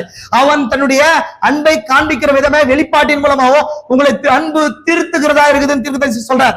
நீ இந்த சிச்சையை ஏற்றுக்கொள்ளாத எந்த பிள்ளையும் வேசி பிள்ளையா இருக்குதுன்னு வசனம் சொல்லுது. நீ சிச்சையை செய்யாதிருந்தால் என்ன இருப்பீங்க? வேசி பிள்ளைகளா இருப்பீர்களே. அப்போது ஏன் இந்த சிச்சை வேணும் தெரியுமா உங்களுக்கு? எதுக்கு இந்த சிச்சை? எதுக்கு இந்த சிச்சை? திரும்பி வரும்படி. சிச்சைன்ற காரியத்தை இல்லாம நம்ம வர முடியாதா? ஏன்? இதுக்கு ஒரு ரூட், இது ஒரு காரியம் இருக்குது. என்ன காரியம்னா, ஆதாம் ஏவாளுடைய கீழ்ப்படியாமையின் காரணமாக மனித குலமே அறியாமையின் கீழ் அடைச்சு போச்சு. இயல்பாவே நமக்குள்ள பாவம் செய்யற குணம் தான் இருக்குது. இயல்பாவே சத்தியத்துக்கு எதிர்த்து இருக்கிற குணம் தான் இருக்குது. அது பிரதர் இவர் ஏற்றுக்கொள்வார், இவர் ஏற்றுக்கொள்ள மாட்டாருன்னு கிடையாது. இயல்பாவே இந்த மாம்சம் தலையுடைய பேச்சை கேட்காது. இயல்பாவே கேட்காது. ஒரு சரியான பாகத்தை சொன்னா கூட சரீர இச்சைக்கு என்ன பண்ணுது சொன்ன மாம்ச கிரியை செய்யுது. ஏய், மைண்ட் சொல்லுது உனக்கு கொலஸ்ட்ரால் ஜாஸ்தி ஆயிடுச்சு, என்ன சாப்பிடாது? ஆயில் போட்டு சாப்பிடாது சொல்லுதா இல்லையா? ஆனா நாக்கு கேக்குதா? கேக்குதா? இவங்கள கேக்குறதே கிடையாது. மைண்ட் சொல்லுது, வாரம் சொல்லுது, இந்த ஊழியக்காரர் சொல்லியிருக்காரு இந்த இடத்துக்கு போகாதான்னு சொல்லுது. ஆனா நம்ம இந்த சரீரம் கேக்குதா? கால் போகுது. இப்படி ட்ரெஸ் பண்ணாதன்னு சொல்லி ஊழியக்காரர் சொன்னாரு, தேவனோட வார்த்தை சொல்லுதுன்னு சொல்லுது. நம்ம ஞாபகம் இருக்குதா இல்லையா? ஆனா என்ன பண்ணுது நம்ம உடம்பு? கேட்காது. ஏன்னா இந்த சரீரம் எப்படி இருக்குதுன்னு சொன்னா கீழ்ப்படியாமையின் உருவமா இந்த சரீரம் இருக்கு. சிரிக்கிறார் சகோதரர், புரிஞ்சுங்களா? எல்லாமே தெரியும் சகோதர சகோதரி. இன்னொரு விஷயம் சொல்றேன், இந்த தலை இந்த சரீரத்தோட உடன்படிக்கையின் கீழே இருக்கு. கரெக்டா? இந்த தலை இந்த சரீரத்தின் கீழே என்ன இருக்குதுங்க? உடன்படிக்கையின் கீழே இருக்குது. இது கேட்காது எப்பவுமே. ஏன்னா இந்த சரீரம் எப்படி உண்டாக்கப்பட்டிருக்கு? பாவத்தின் சாயல உண்டாக்கப்பட்டிருக்கு. பாவத்தின் சாயல்ல உண்டாக்கப்பட்டிருக்கிறதுனால அதனாலதான் அந்த சரீரத்துக்கு சில நேரங்களில் சிக்ஷை தேவைப்படுகிறதா இருக்குது. சிக்ஷைன்ற காரியமே தேவன் வைத்ததுக்கான நோக்கம் அது அப்படிதான் இருக்குது. அதை என்ன பண்ண முடியும்? அதை அப்படியே கொண்டு வர முடியாது, பாலிஷ் பண்ணி எல்லாம் கொண்டு வர முடியாது. அதை ஒடிச்சுதான் கொண்டு வர முடியும் இல்லைங்களா? ஒரு கல் இருக்குது, கல்ல நீங்க தட்டாம அதுக்குள்ள சிற்பத்தை வெளியே கொண்டு வர முடியாது. என்ன சொல்றாரு தெரியுங்களா? அந்த ஒரு அழகான சிற்பத்தை செஞ்ச சிற்பி இடத்துல போய் இது எப்படி நீங்க செஞ்சீங்க, இந்த சிலையை என்ன பண்ணீங்க, எப்படி செஞ்சீங்கன்னு கேட்கும்போது அவர் ஒரு வார்த்தை சொல்றாரு. அந்த கல்ல தேவையில்லாத பாகத்தை எடுத்துட்டு அந்த சிலையா மாறிடுச்சுன்ற. ஆமென். நம்மள என்ன பண்றாரு? கல்லா தேவன் நம்மள எடுக்கிறாரு. அவரை உளிப்ப அடிச்சு அடிச்சு அடிச்சு அடிப்பது, அதான் சிச்சைகளா இருக்குது. அந்த கல் என்ன பண்ணணும்னு சொன்னா, அந்த சிற்பாசாரிக்கு ஸ்டோன் மேஷனுக்கு என்ன பண்ணணும் தானே ஒப்பு கொடுக்கும் போது அடிக்க அடிக்க அடிக்க அடிக்க அடிக்க அடிக்க அவர் அப்ப எப்படி அடிக்கிறாருன்னு சொன்னா, சும்மா கான்பாடித்தனமா ஒரு போடுறது கிடையாது. ஒரு இடத்துல தன் சிந்தைக்குள்ள ஒரு பாகத்தை வச்சிருப்பாரு. அந்த பாகம் வெளியே கொண்டு வரும்படிக்கு தான் அடிப்பாரு அவர். ஆமென். சுவாசிக்கிறீங்களா? சிந்தையில இருக்கிற பாகம் தான் வெளியே கொண்டு வரதுக்கு. ஒரு இடத்துல கடினமான அடி போடுவார், ஒரு இடத்துல மெலிசா அடி போடுவார். கண்ணை அவர் என்ன கொண்டு வரணும்னா சின்ன சின்ன மெதுவா அடிப்பார். ஒரு சில இடத்துல பலமா அடிப்பார். அப்போ அடிக்கும் போது அந்த கல்ல என்ன இருக்குதுன்னு சொன்னா, தான் சிந்தையில என்ன பாகமா இருக்கணுமோ அந்த பாகத்தை தேவன் வெளியே கொண்டு வரதுக்கு சபையை அவிதமா சுச்சிட்டு கொண்டு வர்றார். அப்போ அந்த சபையானது, அந்த கல்லானது கீழ்ப்படிஞ்சு தன்னுடைய சிற்பாசாரிக்கு, அந்த ஸ்டோன் மிஷனுக்கு கீழ்ப்படியணும். சுவாசிக்கிறீங்களா? அந்த கீழ்ப்படிதல் இன்னைக்கு நம்மளுடைய வாழ்க்கையில இருக்குதா? ஒரு கணவனா தேவனுடைய வார்த்தையில தான் நான் நிக்கிறேன்னு சொல்ல முடியுதா? ஒரு மனைவியா நான் வார்த்தையில இருக்கிற கணவனுக்கு எல்லா விதத்திலும் கீழ்ப்படிய முடியுதுன்றது இருக்குதா? பிள்ளைகளா இருக்கிற நம்ம பெற்றாருக்கு கீழ்ப்படுகிறோமா? கொஞ்சம் யோசிச்சு பாருங்க. ஒரு சில வசனங்கள் மட்டும் நான் சொல்லி வேகமா நான் முடிக்கிறேன். திருப்பதி சொன்ன ஒரு லைன் மட்டும் நான் சொல்றேன் பாருங்க. திருப்பதி சொல்றாரு, நமக்காய் கொடுக்கப்பட்ட செய்தியாளனுக்கு கீழ்ப்படிய வேண்டியது அவசியமா இருக்குதுன்றார். திருப்பதி சொல்றாரு பாருங்க. ஆனால் வேறொன்றை உங்களுக்கு கவனத்துக்கு கொண்டு வர விரும்புகிறேன். தேவன் ஒரு செய்தியாளன் அனுப்பி அவன் தேவனால் அனுப்பப்பட்ட செய்தியாளன் என்பதை அடையாளங்களாலும் உறுதிப்படுத்தி இருந்தால் அந்த செய்தியாளனுக்கு கீழ்ப்படிதல் என்பது அவர்களை பொறுத்தது. தேவன் உங்களுக்காக ஒரு செய்தியாளன் அனுப்பி இருக்கிறார். நீ செய்தியாளனே பிரதானமா மட்டும் நினைச்சுக்காதீங்க சகோதரன் சகோதரி. இன்னைக்கு உங்க ஆத்மாக்களை போஷிக்க அனுப்பப்பட்ட ஒரு ஊழியக்காரனும், ஒருத்தருக்கும் ஒரு ஏரியாவுக்கும் ஒரு ஊழியக்காரர் இருப்பாங்க. அவங்க தான் செய்தியாளர்களா இருக்கிறாங்க. அவங்களுக்குள்ள தேவனுடைய வார்த்தை வெளிப்படுது. அந்த செய்தியாளனை அனுப்பும் போது அவர்களுக்கு கீழ்ப்படுகிறது அப்படின்றது யாரை பொறுத்துதான்? யாரை பொறுத்ததுங்க? உங்களை பொறுத்தது. வசனம் சொல்றது இல்லைங்களா? என்னோட வார்த்தை நிமித்தம் நீ ஒரு ஏற்றுக்கொள்கிறவனுக்கு ஒரு கலசம் கண்ணி கொடுத்தாலும் அதன் பலனை என்ன பண்றதுலங்க அடையாம போனதில்லை. தீர்க்கதரிசி நாமத்திலும் தீர்க்கதரிசி ஏற்றுக்கொள்ள தீர்க்கதரிசி கேட்ட பலனை பெறுவான். அந்த மாதிரி இந்த ஊழியக்காரருடைய வார்த்தையை கேட்கும் போது முற்றிலும் உண்மை. அவர்கள் செய்தியாளனுக்கு கீழ்ப்படிந்து அவனுக்கு மரியாதை செலுத்திய வேண்டியது அவசியம். என்ன அவசியமாங்க? அவனுக்கு கீழ்ப்படிஞ்சு அவனுக்கு மரியாதை செலுத்த வேண்டியது அவசியம். ஆடுகள் மேய்ப்பனுக்கு எப்படி கீழ்ப்படியுதோ அதே போல நமக்கு கொடுக்கப்பட்ட செய்தியாளனுடைய வார்த்தைக்கு செவி கொடுக்க வேண்டியது அவசியம். அப்போ கேட்பதுன்னு சொன்னா நிறைய பேர் கேட்பாங்க, கேட்கறது கிடையாதுங்க. காதுல கேட்கறத குறிச்சு பேச கிடையாது. அந்த வார்த்தையை புரிந்து கொள்றது. நான் உங்களுக்கு சொல்றேன் உங்களுக்கு, அதாவது வார்த்தையை கேட்கறதுக்கும் நம்ம ஜீவிதத்தை வெளிப்படுறதுக்கும் சென்டர்ல ஒரு விஷயம் இருக்குது. தெரியுமா உங்களுக்கு? வார்த்தை நீங்க ரிசீவ் பண்றீங்க. நீதிமானாக்கப்படுதலுக்கும் பரிசுத்தமாக்கப்படுதலுக்கும் இடையே ஒரு ஒரு சின்ன தின் லைன் இருக்கு. நான் உங்களுக்கு சொல்றேன். உங்களுக்கு ஒரு மனுஷன் நீதிமானாக்கப்படணும்னு சொன்னா என்ன பண்ணும்? நீதி உண்டாக இருதயத்துல நீதி உண்டாக வாயினால் இருதயத்துல விசுவாசிக்கப்படும், ரட்சிப்பு உண்டாக வாயினால் அறிக்கப்படப்படும். அப்போ ஒரு நீதிமானாக்கப்படுதலுக்குள்ள வரணும்னு சொன்னா வசனத்தை காதுல கேட்கறதுனால வரும், விசுவாசம் கேள்வினால வரும். அப்போ கேள்வி தேவனுடைய வசனத்தினால வரும். அந்த கேள்வி கேள்வி இருந்தா இந்த கேள்விக்கு கொஸ்டின் மார்க் கிடையாது. எதை குறிச்சு சொல்லுது? காதுல நம்ம கேட்கிறோம் இல்லைங்களா, இருதயத்துல கவனிக்கிறோம் இல்லையா, அந்த கவனிப்பு. இப்போ ஒரு சில நான் பார்த்திருக்கிறேன், கேட்பாங்க ஆனா அவங்களுக்கு புரியாது. கேட்பாங்க புரியாது. கேட்பாங்க ஒரு காரியத்தை கேட்பாங்க, அவங்களுக்கு ஏன் அவங்களால அதை நடைமுறைப்படுத்த முடியலன்னு சொன்னா இயர் ட்ரம்ல போற அந்த வாய்ஸ் இருக்கு இல்லையா, அந்த வாய்ஸ் அண்டர்ஸ்டாண்ட் ஆகலன்னு அர்த்தம். அவங்களுக்கு அது விளங்காத சத்தமா இருக்குது. அவங்களுக்கு என்னவா இருக்குது? விளங்காத சத்தம். 7 இடிகள் மணவாட்டிக்கு புரிகிற முத்திரைகளா இருக்குது. உலகத்துக்கு 7 இடிகளா இருக்குது. ஆமென். சத்தம் மட்டும் புரிஞ்சு நான் சொல்றது. ஆமென். 7 இடிகள் என்ன இருக்குது? ஏதோ பிளாப்லான்னு கத்துற மாதிரி இருக்கு, ஏதோ கோபம் கத்துற மாதிரி இருக்கு. ஆனா உண்மையான மணவாட்டியின் கூட்டத்துக்கு அதுக்கு அதனோட ரகசியமா இருக்குது. எதுக்காக இதை சொல்றாரு அப்படின்றது என்ன இருக்குது? ஒரு ரகசியமா இருக்குது. விசுவாசிக்கிறீங்களா? இதுக்கு பின்னாடி ஒரு சத்தியம் உள்ளடங்கி இருக்குது. இந்த ரகசியம் இருக்குது. அதான் தீர்க்கதரிசி சொல்றாரு. கவனிங்க. அவர்கள் மோசேயின் சார்பிலே இருந்தனர். இது கீழே பாருங்க. இயேசுவையும் காலேவையும் பாருங்கள். அவர்கள் மோசேயின் சார்பிலே இருந்தனர். ஆமையா, மோசே இதிலெல்லாம் ஈடுபட்டானோ அவர்கள் எல்லாம் அதுல ஈடுபட்டனர். அப்படி ஈடுபட முடியுமா? தீர்க்கதரிசி செய்தி எதெல்லாம் சொல்லுதோ, இன்னைக்கு நம்முடைய சத்தம் தீர்க்கதரிசி இந்த மெசேஜா நம்ம சத்தம் 7ஆம் தூதனுடைய சத்தம் தான் ஸ்டேப்ஸா இருக்குது, மெசேஜஸா இருக்குது இல்லையா? அந்த சத்தம் வாய்ஸ் ஆஃப் காடா இருக்குது. தீர்க்கதரிசிக்குள்ள இருந்து வந்தா தீர்க்கதரிசி சத்தம் கிடையாது. அது என்ன இருக்குது? தேவனுடைய சத்தம். அது நம்மள மணவாளன் சத்தம். மணவாளுடைய சத்தம் என்னவா இருக்குதோ அது எல்லாத்துக்கும் ஃபாலோ பண்ண முடியுமா? ஏன்னா அந்த மணவாளன் தான் நம்மளோட தலை. நம்ம தலை தாங்க அந்த டேப்பு. ஆமென். எத்தனை பேர் நம்புறீங்க? அந்த தலை தான் நம்மளோட டேப். அந்த டேப் தான் நம்மளோட தலையா இருக்குது. அந்த வார்த்தை தீர்க்கதரிசி வாயில புறப்பட்டுதான் நம்முடைய தலையா இருக்குது. சபையுடைய தலை அதுவே. அந்த தலையுடைய சத்தத்துக்கு என்னெல்லாம் சொல்றது அதெல்லாம் கீழ்ப்படைய முடியுதா? அப்பதான் உங்களுடைய உடன்படிக்கையின் கீழா இருக்கிற ஜனங்களா இருக்கிறீங்க. ஏன்னா அவர் மேகத்துல வரும்போது எப்படி வந்தாரு? உடன்படிக்கையின் வானவில்லோடு கூட வந்தார். கரெக்டுங்களா? உடன்படிக்கை வானவில் எதுக்கு அடையாளமா இருக்குது? உடன்படிக்கை அடையாளமா இருக்குது. அப்போ உடன்படிக்கை தூதன் வரும்போது உடன்படிக்கைக்குரிய ஜனங்களும் அங்க இருக்கணுமா இல்லையா? கண்டிப்பா இருக்கணும்.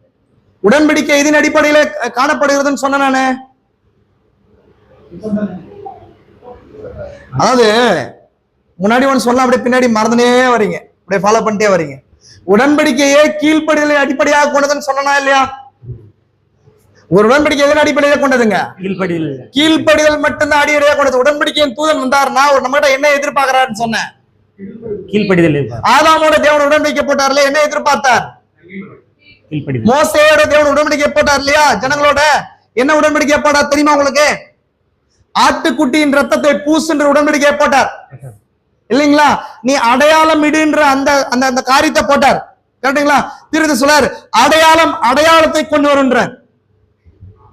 என்ன கொண்டு வருங்க? நான் உங்ககிட்ட தான் பேசுறேன்.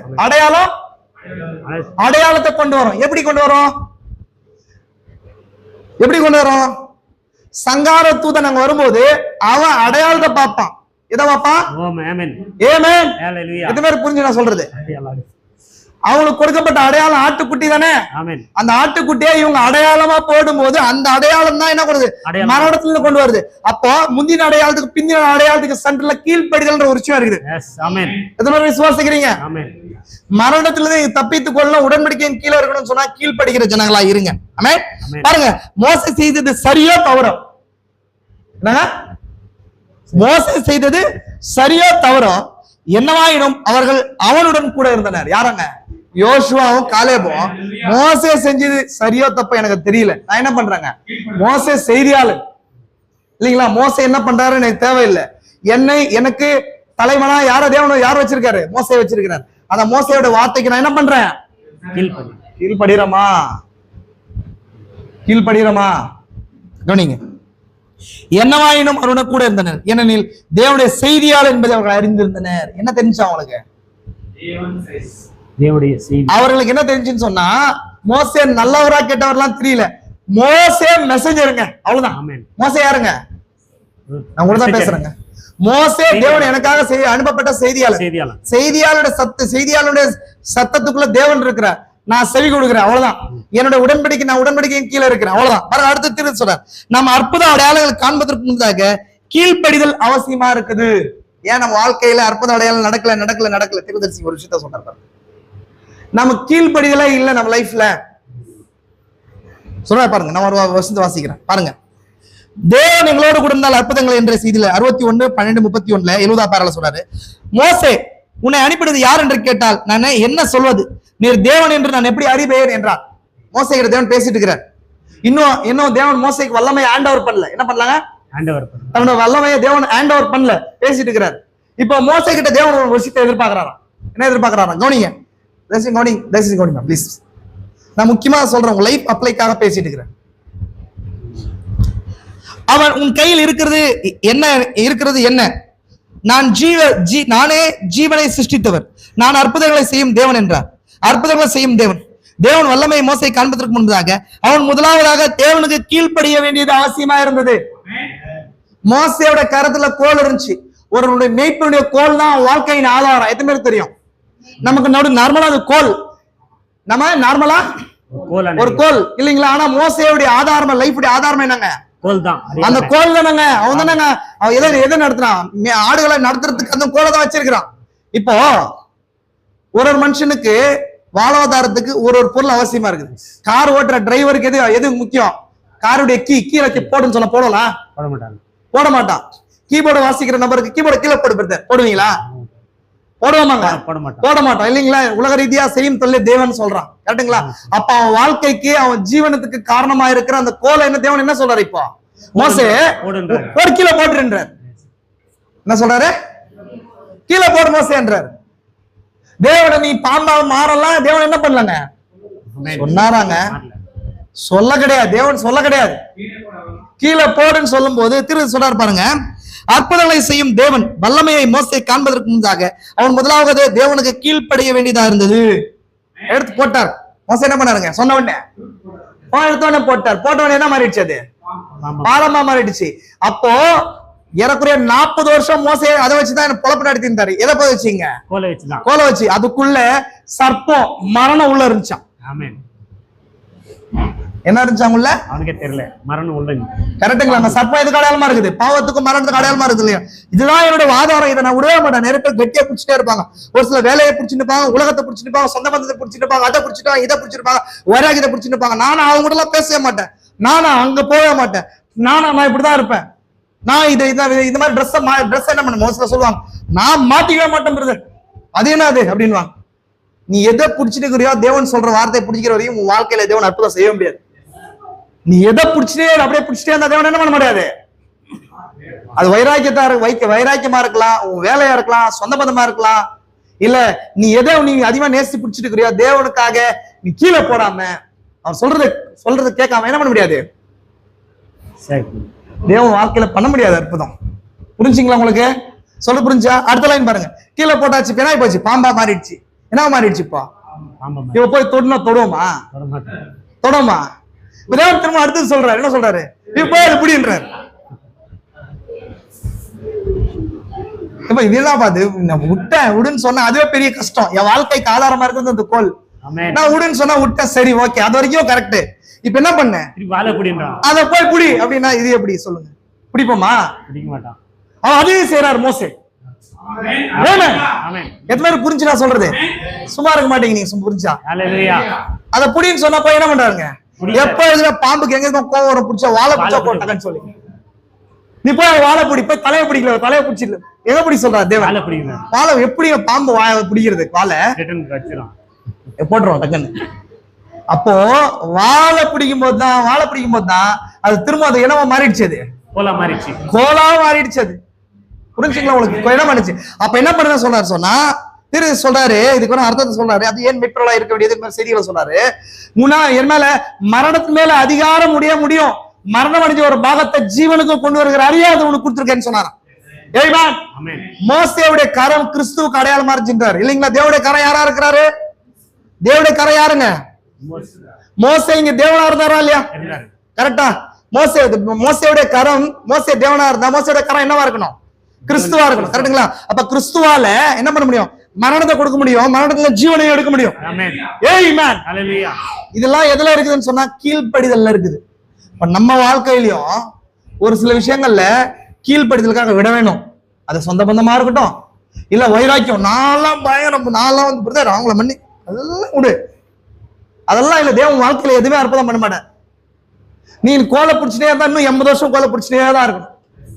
நீ எவ்வளவு வருஷம் பிடிச்சிட்டே இருக்கணும்? இன்னும் ஒரு 80 வருஷம் பிடிச்சிட்டே போ, நீ ஆட மேய்ச்சிட்டு அப்படின்னு. நீ அந்த இடத்துல விடும்போது ஒரு காரியத்தை நீ விடும்போது, நீ மன்னிக்கும் போது, நீ ஏற்றுக்கொள்ளும் போது, தேவனுக்காக காரியத்தை செய்யும் போது, தியாகம் பண்ணும் போது, கீழ்படியும் போது, யோசிக்காம இருக்கும்போது, யோசிக்காம செய். பரவாயில்ல போட்டோம். எதுவுமே புரிஞ்சு நான் சொல்றது.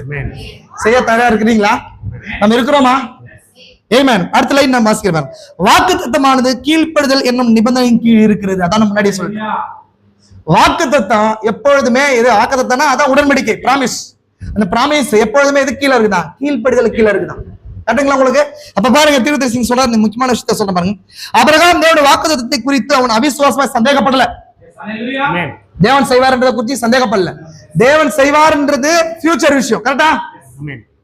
ஆனா அந்த வார்த்தை எப்பொழுது விசுவாசமானது நம்பப்படுகிற உறுதியும் காணப்படாத நிச்சயமா இருக்குது.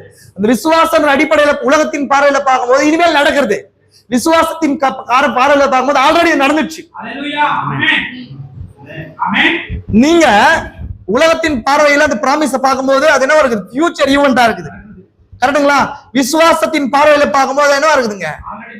ஆல்ரெடி நடந்தான காரியமா இருக்குது. கரெக்டுங்களா? உங்களுக்கு பாருங்க, தீர்க்கதரிசி சொல்றாரு பாருங்க, அது முக்கியமான வார்த்தையை நான் வாசிக்கிறேன் பாருங்க. பாருங்க, அவன் பூர்ணமானவனாக நம்பிக்கையுள்ளவனாக இருந்தான். அவன் செய்ய வேண்டியதெல்லாம் அவன் தன் ஜனங்களை விட்டு தன்னை வேறு பிரித்துக் கொள்ள வேண்டியதாக மட்டுமே இருந்தது. செப்பரேட் தேவன். தேவன் என்ன சொன்னாரோ அவிசுவாசத்திலிருந்து, தேவனுடைய வார்த்தையானது எப்பொழுதும் அவிசுவாசத்திலிருந்து பிரிந்து வரும்படி அழைக்கிறது. ஆமென். பாருங்க, அதை அவன் செய்கிற வரையும் தேவனை ஆசீர்வதிக்கவே இல்லை. ஆல்ரெடி ஆசீர்வதிச்ச சொல்றாரா இல்லையா? அந்த ஆசீர்வாதம் விஷுவலா காணக்கூடிய ரூபத்துக்கு வர்றதுக்கு தேவன் பிராமிஸ் கொடுத்தாருன்னா, பிராமிஸ்ன்றது என்னவா இருக்குதுங்க? ஆல்ரெடி நிகழ்ந்த காரியம். கரெக்டுங்களா? காணக்கூடாத டைமென்ஷன்ல ஆல்ரெடி ஹேப்பன். புரிஞ்சுக்க உங்களுக்கு வசனம் சொல்றதா இல்லையா? தேவனுடைய கிரியைகள் உலக தோற்றத்துக்கு முன்னே எல்லாம் நடந்தாயிடுச்சு. அந்த நடந்த காரியம் இந்த விஷுவல் வேர்ல்ட்ல நடக்கிறதுக்கு அங்க ஒரு செப்பரேஷன், கீழ்ப்படிதல் அவசியம். கீழ்ப்படிதல் இல்லாம கீழ்ப்படிதல் இல்லாம காணக்கூடாத உலகத்திலிருந்து காணக்கூடிய உலகத்தை கொண்டு வர முடியாது. கொண்டு வர முடியாது. பாருங்க, தீர்க்கதரிசி சொல்றார், இங்க முக்கியமான விஷயத்த சொல்றார். அவன் தந்தையை அழைத்து சென்றான். அவன் செய்கிற வரையும் தேவன் ஆசீர்வதிக்கவே இல்லை. அவன் மரித்தான். யாருங்க? ஆரான் மரித்தான். லோத்தை அழைத்து சென்றான். லோத்தம் அவனை விட்டு பிரிந்தான். அவன் பிரிந்த பிறகு தேவன் இடத்தில் வந்து இப்பொழுது தேசத்தில் நடந்து திரிகின்றார். இப்ப தேவன் என்ன சொல்றாரு? தேவன் உன்னை ஆசீர்வதிப்பேன், இந்த லேண்டை தருவேன்னு சொன்னார். தெரிஞ்ச உடனே என்ன நிபந்தனைன்னு சொன்னா, ஒரே நைட்ல ஒரு தூதனை அனுப்பி அங்க 7 ஜாதி எல்லாத்தையும் வெட்டிடுவான் அப்படின்லாம் சொல்ல. நீ உனக்கு இந்த தேசம் சுதந்திரிக்கணும்னு சொன்னா அதுக்கு ஒரு சின்ன நிபந்தனை இருக்குது. நீங்க அதை யோசிச்சு என்னைக்கு பாத்துக்க மாட்டீங்க. நீ நடக்கணும். நீ என்ன பண்ணுங்க? யோசனை பண்ணி பாருங்களேன், ஏதாவது லாஜிக் இருக்குதா? நீ என்ன பண்ணும்? கால் நடுக்க குச்சி வச்சுன்னு இந்த பக்கம் கிழக்க ஒரு பக்கம் போய் நடந்து எதுக்கு நடக்கிறேன்? தேவன் நடந்து போனா நான் நடந்து போற இடம் எனக்கு கொடுக்குறாரா? ஏதாவது கொஞ்சம் யோசனைக்குரிய காரியமா இருக்குதா? வசனம் சொல்ற தீர்க்கதரிசி சொல்றாரு, இப்படி சொல்றாரு பாருங்க. என்ன சொல்றாரு பாருங்க? தேவனிடத்தில் வந்து இப்பொழுது தேசத்தில் நடந்து திரிகின்றாராம். என்ன சொல்றாங்க? நடந்து திரி. என்ன லாஜிக் இதுல இருக்குது? உனக்கு வாக்குத்தத்தத்தை கொடுக்கறதுக்கு நான் கொடுக்குறேன். எப்படி கொடுக்குறேன்னு சொன்னா, நீ என்ன பண்ணும்? அதுக்கு ஒரே வேலையை பண்ணும். என்ன பண்ணும்? நடக்கணும். நீ பாக்குறதுக்கு கிழக்கையும் மேற்கையும் உடனே என்ன பண்ண? ஒரு 75 வயசால நடக்கிற பாக்குறவங்க என்னாச்சு? அப்ரஹாம் என்னாச்சு? தேவனுடைய தேசத்தை தராராம். எப்படி தராரு? தேவன் தூதரையாவது அனுப்பி தராரா? இல்லங்க, நான் நடந்தா கொடுத்துட்டு வரான். என்ன பண்ணுவாரா? நான் நடந்தா என்ன பண்ணுவாரான் தேவன்? இது புத்திக்கு சற்றும் எட்டாத ஒரு காரியம். ஆனால் கீழ்ப்படிந்தான். பாருங்க என்ன சொல்ற பாருங்க. கீழ்ப்படிதல் வேண்டும். வாக்குத்தத்தமானது நிபந்தனையின் பேரில் தான் உள்ளது. தேவனோடும் அவருடைய வார்த்தையோடும் உள்ள காரியம் அப்படிதான். அப்போ அந்த அபிரகாமோடு தேவன் உடன்படிக்கை போட்டாரா இல்லையா? எத்தனை பேருக்கு தெரியும்? ஆதாமோட உடன்படிக்கை கீழ்ப்படியாமையினால் முறித்து போடப்பட்டுச்சு. கரெக்டுங்களா? நோவோட உடன்படிக்கை போட்டார். அதுக்கப்புறம் அபிரகாமோட உடன்படிக்கை போட்டாரு. அந்த உடன்படிக்கை முறித்து போடப்படவே இல்லை. அபிரகாம் கீழ்ப்படிஞ்சு நடந்தார். என்ன பண்ணாங்க? நடக்கிறார். தீர்க்கதரிசி சொல்றாரு. அடுத்த லைன் நான் வாசிக்கிறேன் பாருங்க. தீர்க்கதரிசி சொல்றாரு. அடுத்த லைன்,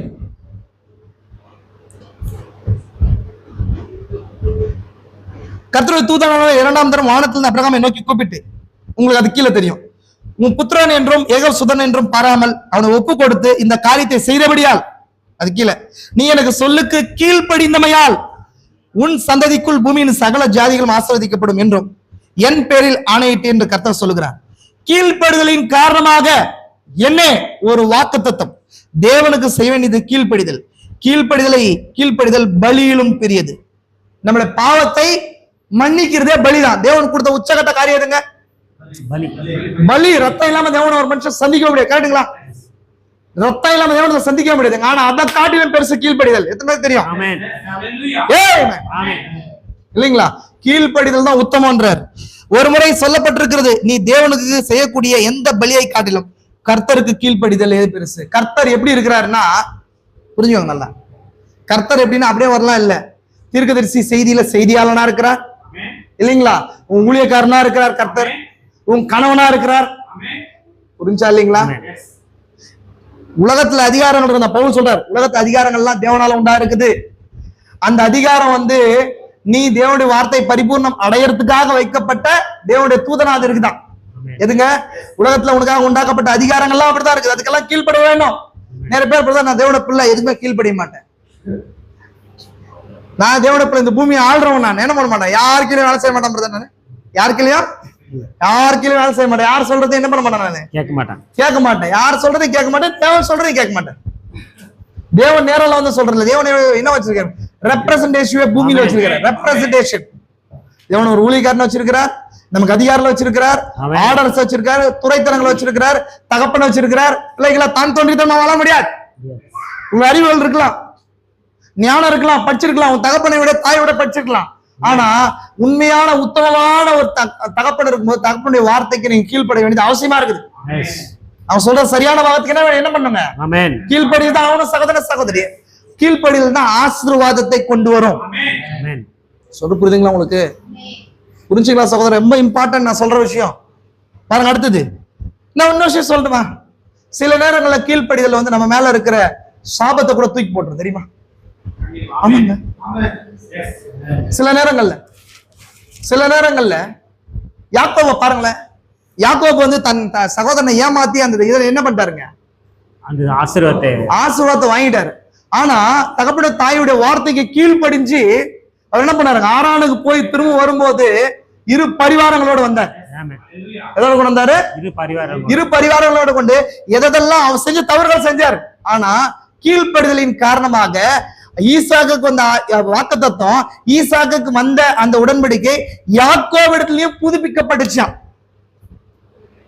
அபிரகாம் தேவன் உடன்படிக்கை கொடுக்கிறார். அந்த உடன்படிக்கை எந்த அடிப்படையில் இருக்குது? கீழ்ப்படிதல் அடிப்படையில் இருக்குது. அப்புறம் ஈசாக்குக்கு அந்த உடன்படிக்கை கொடுக்கிறார். ஈசாக்கிட்ட தேவன் சொன்னார், இந்த தேசத்துக்கு போகாதன்னு சொன்னாரா இல்லையா? அப்ப அதுவும் கீழ்ப்படிதல் அடிப்படையில் இருக்குது. ஒரே உடன்படிக்கை தான் போட்டார், தகப்படத்துல போட்டு அப்புறம் பிள்ளை இடத்துல மகன் இடத்துல போறாரு. அதே உடன்படிக்கை பேர் இடத்துல போடுறார், யாக்கோபு இடத்துல. அப்ப யாக்கோபு இடத்துல போடும்போது யாக்கோபுக்கும் கீழ்ப்படிதல் இருந்ததுனால அந்த உடன்படிக்கை உறுதிப்படுது. அந்த கீழ்ப்படிதல் யாருக்கு இல்ல? உண்மையான சுதந்திரவாளியான ஏசாவுக்கு அது இல்ல. உண்மையான சுதந்திரவாளியான இந்த உலக ரீதியான எல்லா விதமான நியாயமான காரணங்களும் ஏசாக்கு இருந்துச்சா இல்லையா? உலக ரீதியான எல்லா நியாயமான காரணங்களும் யாருக்கு இருந்துச்சு? ஏசாக்கு இருந்துச்சு. ஆனா ஆவிக்குரிய காரணங்கள் இல்ல. ஆவிக்குரிய காரணங்கள் இல்ல. புரிஞ்சுங்களா உங்களுக்கு? பரவாயில்ல. கீழ்ப்படுதலே நம்மை அடையாளத்துக்குள்ளவர்களாய் முத்தரிக்கிறது. நம்ம எது முத்தரிக்குதான்? தேவன் நமக்கு ஒரு அடையாளத்தை கொடுக்கும் போது கீழ்ப்படிதல் தான் அடையாளத்துக்குள்ள கொண்டு வருது. கவனிங்கள், நாம் உணர்ந்தவர்களாய் அடையாளத்தை காட்டும் பொழுது அந்த அடையாளத்திற்காக எடுத்துக்கொண்ட ஜீவனான ரத்தம் நமக்காக பேசுகிறது. நினைவு இருக்கட்டும், உடன்படிக்கையின் ரத்தமானது அடையாளம் கண்டு கொள்ளப்படுகிறது. உடன்படிக்கையின் ரத்தம் அடையாளத்தோடு அடையாளம் கண்டு கொள்ளப்படுகிறது. அதான் சொன்னேன், அடையாளத்தை கண்டு கொள்கிறது. முன்னாடி சொன்னா இல்லையா? அப்போ தேவன் எதை பார்ப்பார் அப்படின்னா ரத்தத்தை பார்ப்பார். ரத்தம் தான் அவருக்கு அடையாளம் இல்லைங்களா? ரத்தம் தான் தேவனிடத்துல பேசுது, கரெக்டுங்களா? அப்ப அது நமக்கு தேவையான பாகம் என்னவா இருக்குது? கீழ்ப்படிதலா இருக்குது. புரிஞ்சுங்களா? கிறிஸ்து ஏன் வானோர் புரிதலத்தோர் எல்லாரும் உணர்படிக்கான அதிகாரத்தை பெற்றுக்கொண்டாருன்னு சொன்னா, பூமியில வந்து அவர் கீழ்ப்படிதலை கற்றுக்கொள்ள வேண்டியதா இருக்கு. கீழ்ப்படிந்தார். தான் அனுப்பினவருக்கு எல்லா வகையிலும் கிறிஸ்து கீழ்ப்படிஞ்சார். புரிஞ்சுங்களா உங்களுக்கு? அதை பாருங்க சகோதரனே, அந்த அடையாளமானது உங்கள் இருதயத்தில் பொருத்தப்பட்டது, அது உங்களுக்குள்ளாக இருக்கும். இயேசு கிறிஸ்துவின் உயிர்த்தெழுதல் இருக்கிறது. ஏதோ ஒரு காரியம் சமைத்துக் கொண்டிருக்கிறது என்று நீங்கள் அறிவீர்கள். அங்கே உங்களை திருப்ப போகிற காரியம் எதுவும் கிடையாது. நீங்கள் எதற்கு சொந்தமானவர்கள் என்பதை அறிந்திருக்கிறீர்கள். தேவனுடைய முழு வார்த்தைக்கும் உள்ள உண்மையை முழுமையான கீழ்ப்படிதல் உங்களை அடையாளத்திற்கு பாத்திரமாக ஆக்குகிறது. நீங்க அடையாளம் இடப்பட்டிருக்கிறீங்க. தேவனு மேல அடையாளம் இடணும்னு சொன்னா கீழ்ப்படிதல் இம்பார்ட்டன்ட். தேவன் அடையாளத்தை பார்த்தா கடந்து போவார். உங்களுக்கு தெரியுமா, தீர்க்கதரிசி கொடுத்த செய்திகள்ல மகத்தான செய்தினா இருக்குது. டோக்கன், அடையாளம். கடைசியா அடையாளத்தை கண்டுதான் போவார். நீங்க அடையாளத்துக்கு கீழே வரணும் அப்படின்னு சொன்னா என்ன பண்ண வேண்டியது அவசியம்? உங்களுக்கு வைக்கப்பட்ட எல்லா அதிகாரங்களுக்கும் கீழ்ப்படிய வேண்டியது அவசியமா இருக்குது. எத்தனை பேர் விசுவாசிக்கிறீங்க? அந்த பூமியில கீழ்ப்படிதல் இந்த பெறப்பட்ட காரியங்களை கொண்டு வந்திருக்குது. கீழ்ப்படியாம என்ன பண்ணுன்னு சொன்னா மரணத்தை கொண்டு வந்துதான் இருக்குது. நேரம் இல்ல, நான் இந்த வரைக்கும் செய்தி முடிக்கிறேன். இது மிகப்பெரிய சப்ஜெக்ட். அப்போ கணவர்களா தேவனுடைய வார்த்தைக்கு உண்மையான கணவர்களா நம்ம என்னவங்க தேவனுடைய வார்த்தைக்கும், மனைவியா கணவனுடைய வார்த்தைக்கும், எல்லா விதத்திலையும் பிள்ளைகளா தாய் தகப்பனுடைய வார்த்தைக்கு, குடும்பமா ஊழியக்காரனுடைய வார்த்தைக்கு, ஊழியக்காரனா தேவனுடைய வார்த்தைக்கு கீழ்ப்படிதல் இருக்கும்போது தான் தேவன் ஆதாமோட போட்ட உண்மையான உடன்படிக்கை நிறைவேறும். அது அப்படின்னா பூமியின் சிருஷ்டிப்பின் மீது ஆளுகையை கொண்டு வரும். விசுவாசிக்கிறீங்களா? அப்ப கீழ்ப்படிதல் அப்படின்றது வழி நடத்துதலோட சம்பந்தப்பட்டது. நீங்க ஒருத்தர் கீழ்ப்படிதல் இருந்தால் அவங்களால வழி நடத்த முடியாது. அவங்களால நடத்த முடியுமா? ஒரு குடும்பம் சரியா நடக்கணும்னு சொன்னா மனைவி ஃபர்ஸ்ட் குடும்பத்தை கணவனுக்கு என்ன பண்ணுங்க? கீழ்ப்படிதல் செய்தாகணும். நீங்க ஒரு தனிப்பட்ட பிளான்ல போனீங்க சொன்னாங்க என்ன பண்ண முடியாது? அது முடியாது. அப்ப அதை தாண்டி பிள்ளைகளும் என்ன பண்ணுவாங்க? தீர்க்கதரிசி சொல்றார், குடும்பம்ன்ற அந்த செய்தியில் நீங்க தொகுப்பு செய்தியில வாட்சி பாருங்க. ஒரு வார்த்தை சொல்ல தீர்க்கதரிசி, ஒரு சபையானது போதகன் மீதான மதிப்பை இழக்குமானால் அந்த சபை என்ன ஆயிடுங்க? உடைஞ்சு போயிடும். அதே போல ஒரு குடும்ப தலையின் மீதுமான மதிப்பை இழக்குமானால் குடும்பம் இருக்காது. நிறைய இடங்கள்ல தான் பிரச்சனை. புரிஞ்சுக்கணும் உங்களுக்கு? அப்ப முதல்ல குடும்ப தலைவனா இருக்க வேண்டியவன் வார்த்தையின்படி சரியான நிலையில எடுத்துக்காட்டா இருக்கும். வார்த்தையின்படி சரியான நிலையில என்ன பண்ணுங்க? எடுத்துக்காட்ட எல்லா வகையிலையும் அந்த குடும்பத்துக்கும் மனைவிக்கு செய்ய வேண்டிய கடமைகளை செய்யணும். புரியுதுங்களா உங்களுக்கு? மனைவிக்கு செய்ய வேண்டிய வார்த்தையின்படி இருக்கிற எல்லா கடமைகளையும் செய்தாகணும். அப்படி செய்யும் போது அடுத்தது மனைவி கணவனுக்கு கீழ்ப்படிய வேண்டியது அவசியம். அப்பதான் அவங்களுடைய திருமண உடன்படிக்கை சரியா இருக்கும். அந்த அடிப்படையில கொண்டு வருகிற குழந்தைகளும் அடுத்த ஜெனரேஷன், அடுத்த ஜெனரேஷன் தேவனுடைய சந்ததியா வளரும். இப்பேற்பட்ட குடும்பம் ஒரு சபையில இருக்கும்போது ஒரு நல்ல ஒரு சபை அங்க உண்டாகும். விசுவாசிக்கிறீங்களா? இப்பேற்பட்ட குடும்பங்கள் மூலமா தான் இந்த பூமி கட்டப்படும். ஆயிரோட சாட்சியில் விசுவாசிக்கிறீங்களா? நம்ம ஜெபிக்கலாமா? ஒப்பு கொடுக்கலாமா? நம்ம சின்ன காரியத்தை பார்த்தோம், நீ ஒப்பு கொடுக்கலாம். நேரம் அதிகமாயிடுச்சு, நம்மளை தாழ்த்தலாம்.